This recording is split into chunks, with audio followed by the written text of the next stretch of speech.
Hey guys, and welcome back to our daily devotional series. Today we're going to pick up in John chapter 8. So yesterday we talked about Jesus at the Festival of Shelters and that he was confronted by this crowd for his teachings, and today he is once again teaching a group of people gathered at the temple. And so what happens is in the middle of his teaching, this group of scribes come busting into his teaching and they've got a woman with them. And I'm going to just read what it says right here because it's a pretty short story, so you can follow along with me. It's John chapter 8. We're going to be picking up in verse 3, and this is what John writes. He says, "Then the scribes and the Pharisees brought a woman caught in adultery, making her stand in the center of the crowd. 'Teacher,' they said to him, 'this woman was caught in the act of committing adultery. In the law, Moses commanded us to stone such a woman. So what do you say?' You see, they asked this to trap him in order that they might have evidence to accuse him. And so what's happening is these scribes, these Pharisees, brought this woman who they'd caught in adultery, meaning she was cheating on her husband, to Jesus, and they asked this question. They say, 'Jesus, according to the law of the Jews, the law of Moses, we're supposed to stone this woman.'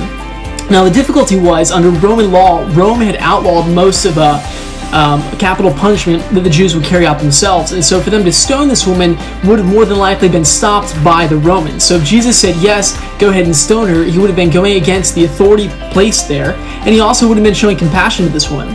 But if Jesus said, do not stone her, he'd be going against the law of Moses, which contradicted their entire Jewish belief. And so Jesus is in this predicament right here in front of this crowd of people. And this is how he responds. We continue on. It says, "Jesus stooped down and started writing on the ground with his finger.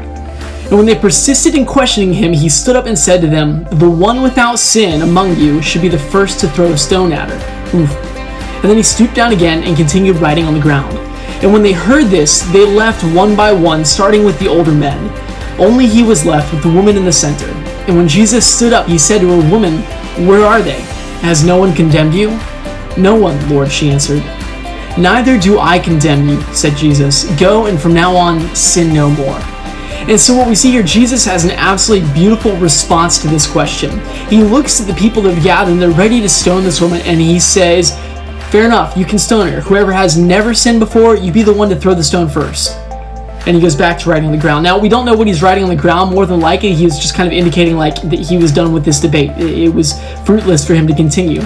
And so he looks back down and starts drawing in the sand again, and the people that are gathered there, we see they kind of get the picture, and John makes an interesting point. He says the older men left first. And so we see that more than likely it was something that with their age, that they had experienced more, they had more understanding of life, more wisdom, that they realized what Jesus was getting at. It was not a legal matter, it was a moral matter. He was saying, whoever here is morally righteous, absolutely, go ahead and throw a stone.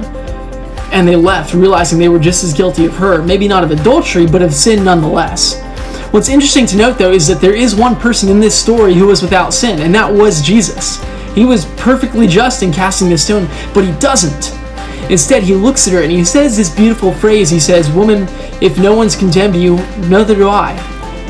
But go and sin no more." And what we see here is Jesus was not condoning her sin. He acknowledges that adultery was wrong. What she had done was wrong. But instead of condemning her in that moment, he shows compassion to her. And so what we see right here, we see the heart of Jesus as he interacts with us, as he shows us who the Father is. He acknowledges that sin is adamantly wrong. And yet he shows compassion to the sinner. He doesn't stone her. He doesn't condemn her. He doesn't even acknowledge her by her sin. He doesn't look at her and say, adulteress or sinner. He looks at her and says, "Woman, where are those that condemned you?" He sees her for who she is. And then he says this is all. He says, "I don't condemn you either. Go, sin no more." That's it. You know, sometimes we look at God and we get this idea that God is this vindictive old man in heaven just waiting to cast judgment on everybody that messes up. But what we see here, we see Jesus showing us who the Father is, and Jesus looks and he acknowledges that the sin is wrong. God acknowledges that our sin is wrong. And he says, "Go, sin no more, but I don't condemn you." Because in Christ, our condemnation is gone. There's no condemnation for believers. Jesus paid our penalty perfectly. Now, we do need to make a point that does not mean that consequences don't exist and that discipline doesn't exist. This woman leaving this place, she had still committed adultery, and there may have been consequences from that. If she was married, her husband may have divorced her. She may have been outcasted from her friends who would have realized who she was. The man that she committed adultery with, his wife, his family, may have never looked at her again. And so there were consequences to her action. But with Jesus, Jesus didn't cast her out of his sight. Jesus didn't say, "I want nothing to do with you. Get out of here." Jesus looked at her and had compassion and mercy and grace and said, "I don't condemn you. The only thing I ask is this: go and sin no more. And that is the same way that Jesus looks at us. He has compassion, he has mercy. He says, I don't condemn you for what you've done, but rather do this: go and just sin no more. What a beautiful example of God's love for us right there. I mean, John 3:16, that's exactly what this is about. God so loved the world, he sent his son, not to condemn it, but that the world might be saved. I hope you guys are doing well still. I know it's the end of the first week. It's Friday. We're getting through this. If you guys want to talk, feel free to comment down below. Text us, call us. We'd love to hear from you, hear how you're doing, and we'll look forward to seeing you next time. Take care, guys.